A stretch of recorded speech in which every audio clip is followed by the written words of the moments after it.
Hi, everybody. This is the Forever Friday show.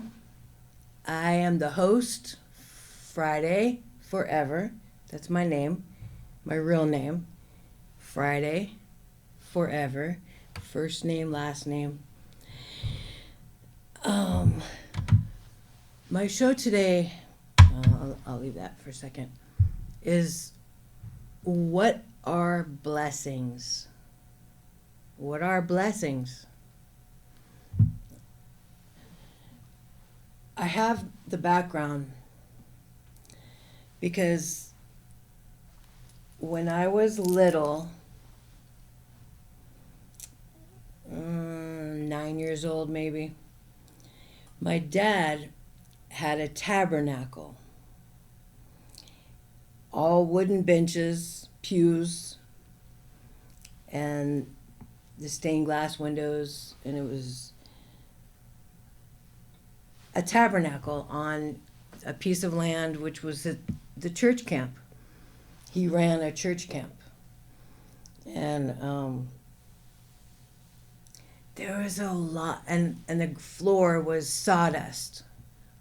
All of the floor was sawdust. The ground was easy on the knees when you fall down to praise God, and there was so much good worship there, and singing. It feels so good inside.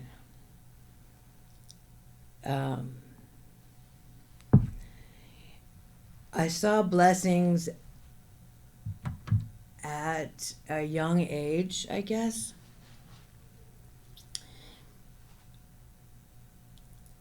I had a turbulent bringing up, a lot of abuse. I had a father.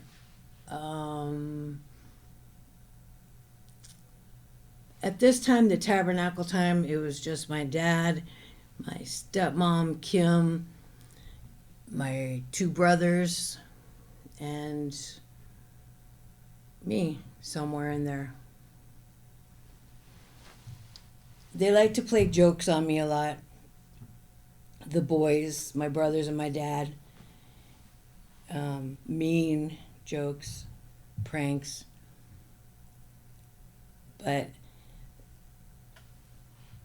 the tabernacle, the church, with the sawdust on the floors, were a comforting place.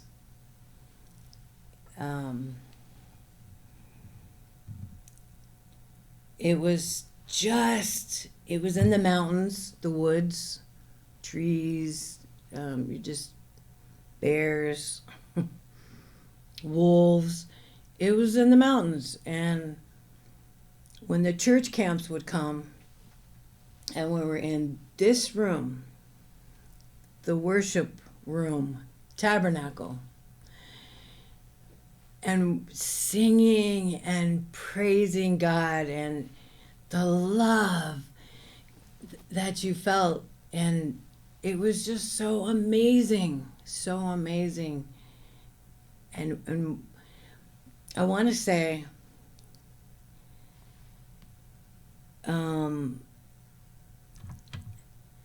I should keep that up for a while. Blessings come in a lot of ways, a lot of forms. Like for Christmas, this is what I always thought. Well, if I ask Jesus, oh Lord, Lord, Lord, I want you to help me change my dad's mind to give me a bike. Just stupid things like that as a kid. But in reality, as an adult, adults know people and they get things.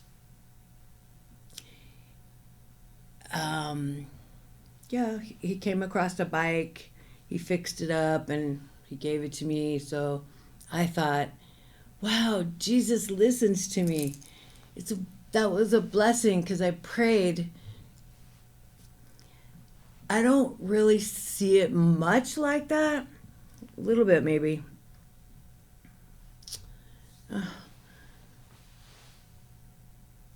I call upon Jesus. That's me. That's my bringing up.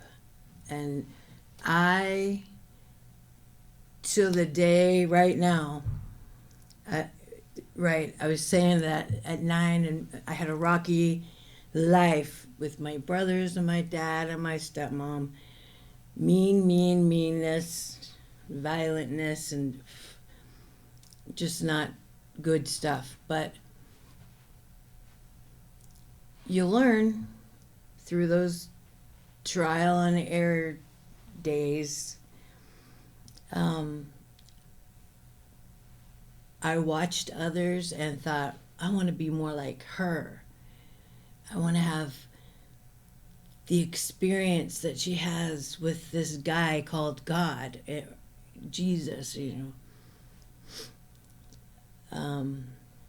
yeah, that's how I lived life pretty much, is I want to be more like them. How do I get there?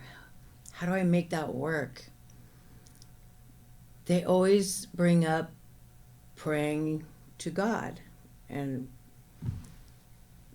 the love of their father, Jesus, not their earthly father, because some of us don't have that or never had that, really, in a good way.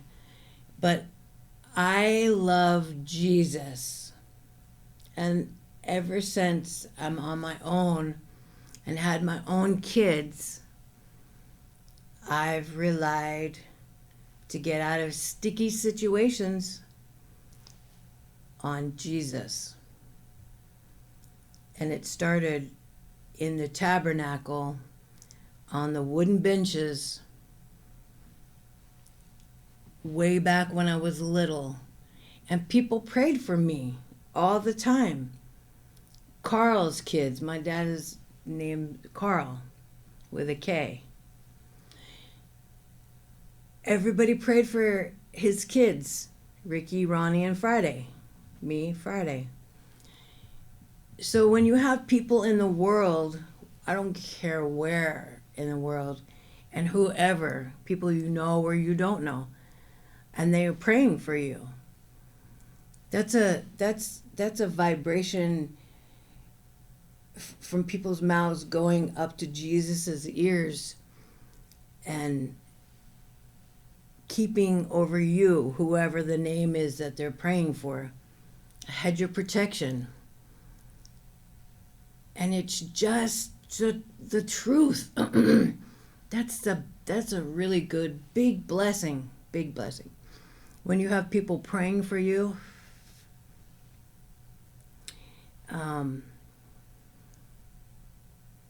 you can't go wrong. You cannot go wrong. That is the best blessing. And you're not alone.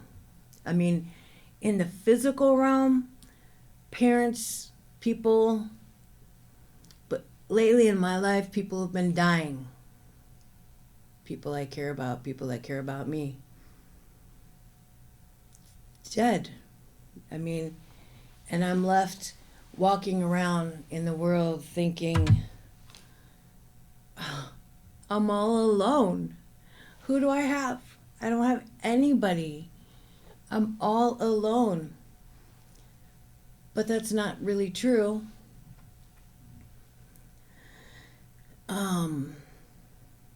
It's not true. The Lord is putting people out in my path to take care of me, to give me, like here, like this is, for instance, I live in a really rough place, San Francisco. is homeless and people that I've never been around for years of my life. You can't trust people. You got to have eyes in the back of your head, unless you want to get beat up, or I'm not going to say all the other things, but anyways, here is a rough place, and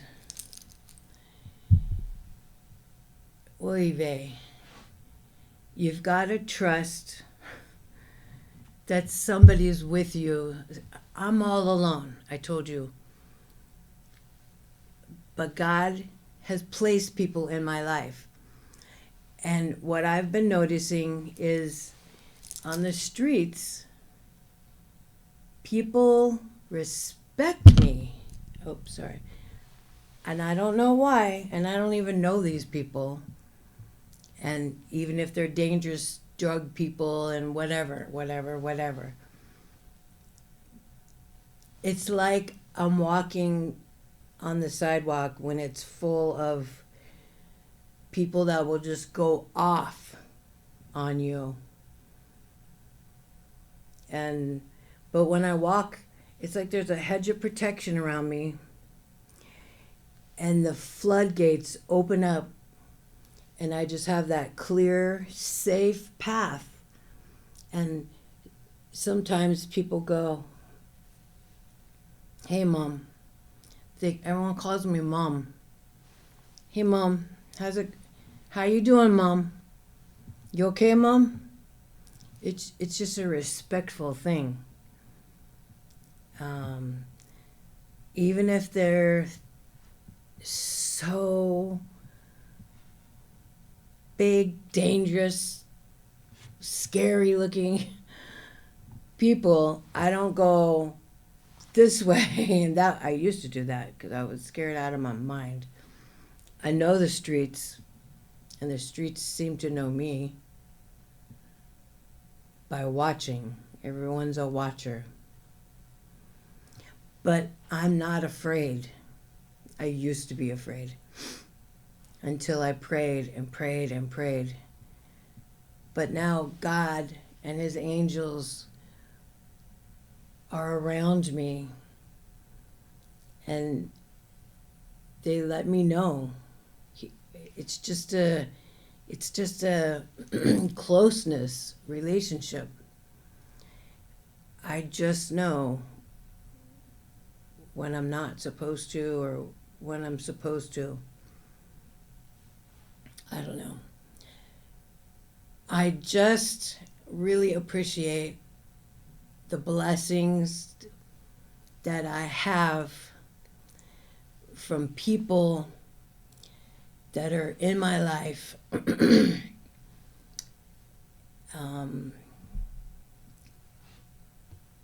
Taking time from their lives for my life.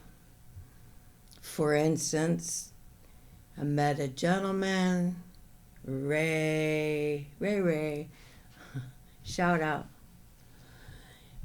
This man has been helping me move from one place to another when there was no one, and everything kept falling through. He was there for a while until he couldn't be. And then the other stuff that was going down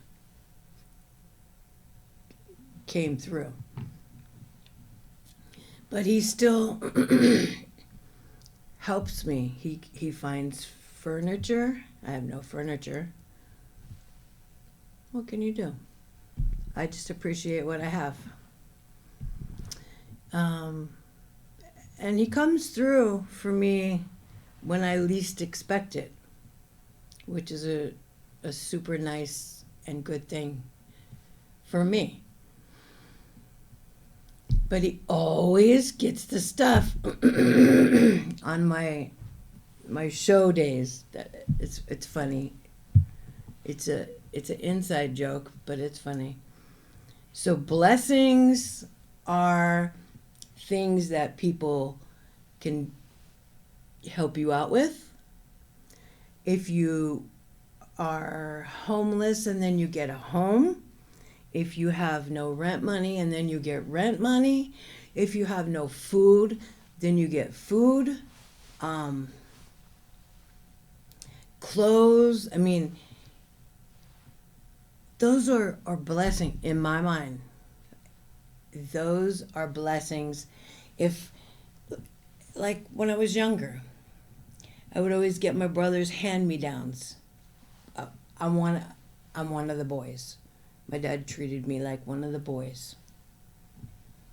Unless my mom sewed me a dress, then I could be a little girl. When I grew up a little more, I started having friends, and then I had sisters, and they would go through their clothes, and they would give me, oh, you want to look through my clothes? Yeah, that's so nice. Yes, I would love to do that. And then through my life, that was a thing. Oh, would you like to go through my hand-me-downs? And sure, your hand-me-downs is new outfits for me. Another man's trash is another man's treasure, right? Yeah. But I don't have any of those friends out here like I did when I was in the same state or area as my friends. You grow up, you grow away.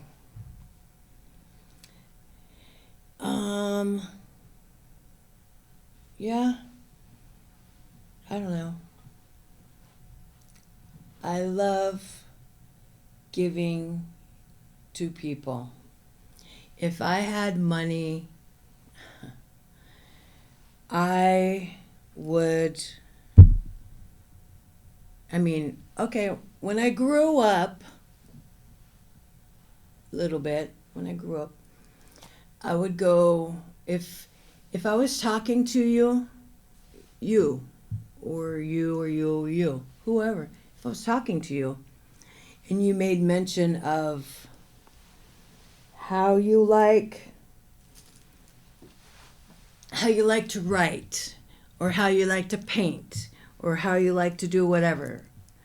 And if I saw something somewhere and it was reasonable price for me to get it, because I would have, I know exactly who to give that to.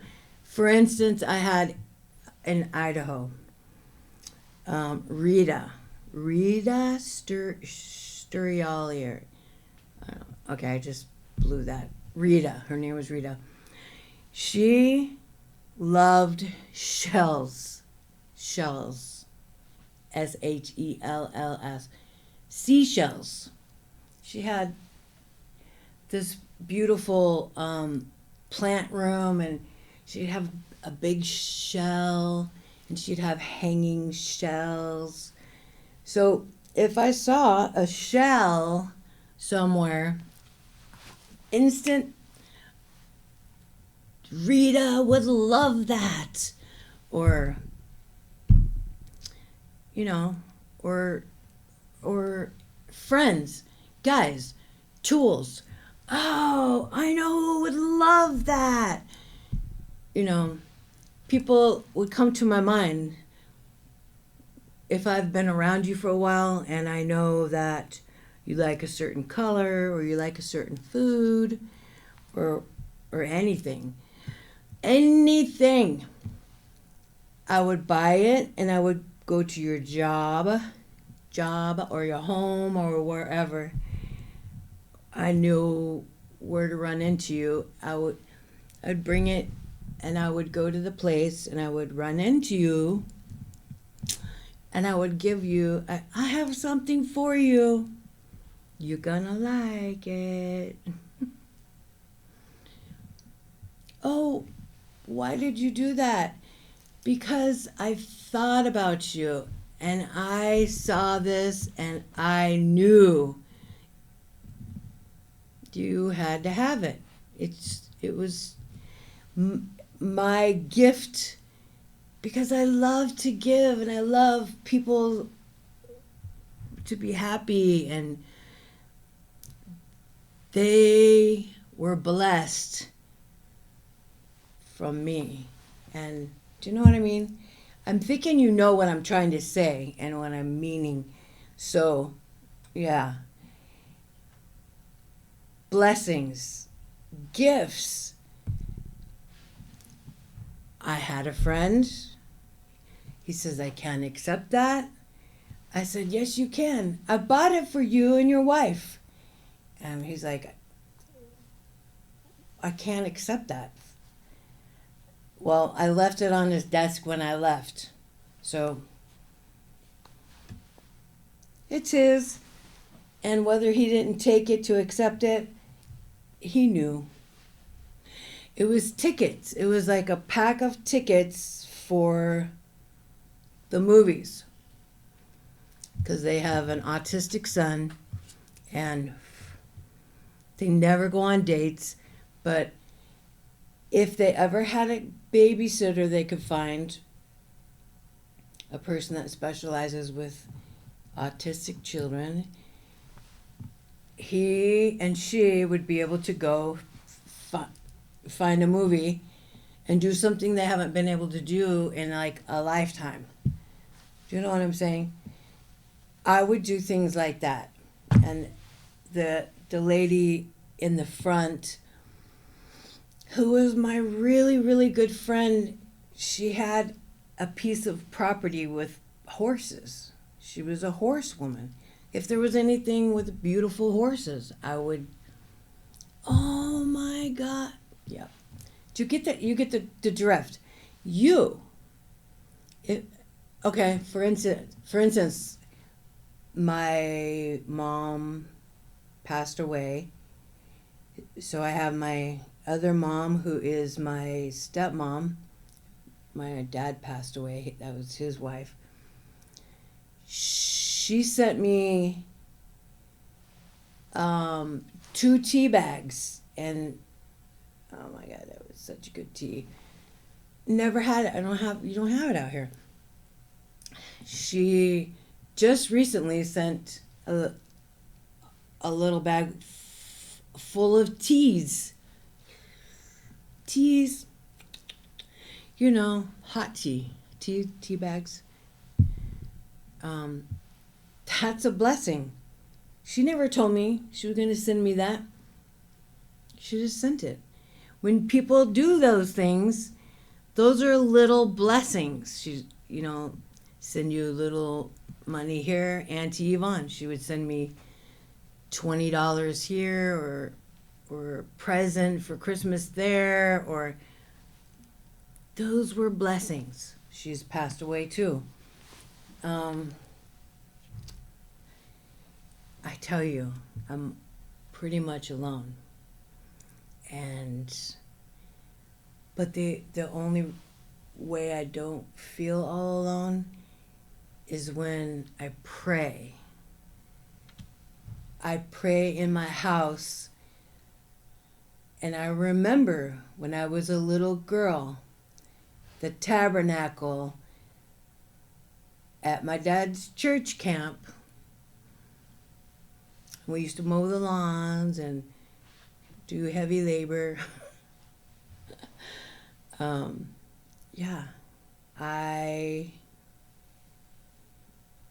That's why I have the background. Blessings. What are blessings? A new heart, if you need a heart, or if you need surgery and you can't afford it. I mean, all these things that people say, no, no, no, it's not possible. It's not possible. It is possible. All things through Christ are possible. It's the truth. It's the God's honest truth. Go to God. It's possible. It's so possible. If you have a person, a brother, sister, aunt, uncle, mom, dad, whoever, I'm telling you the truth.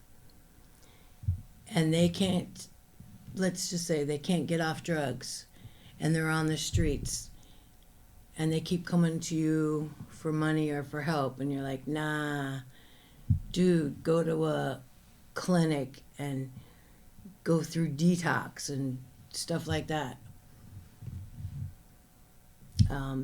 That's helping them. Be a blessing and pray for those people.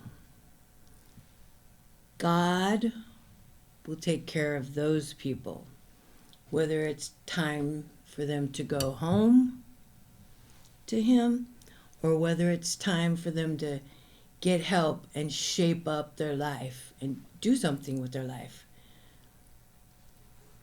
I mean, God is good. Just pray. Pray for your whoever in your life. I pray for my friend, Ray.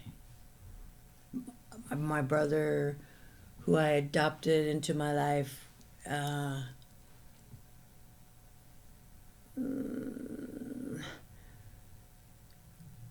He's incarcerated and for something stupid.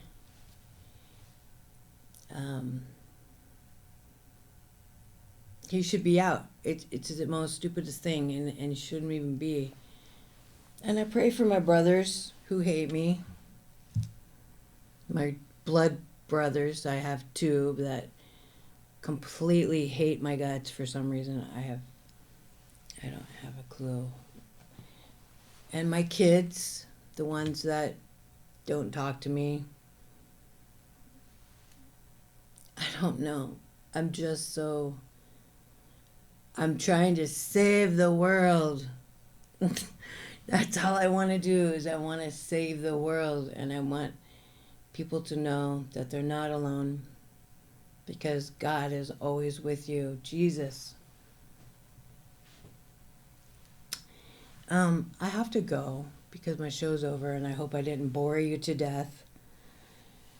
I care, and big hugs and handshakes. It's me, Friday Forever Friday. So take care. You got this. Pray for somebody. Yourself too. Okay. Talk to you later.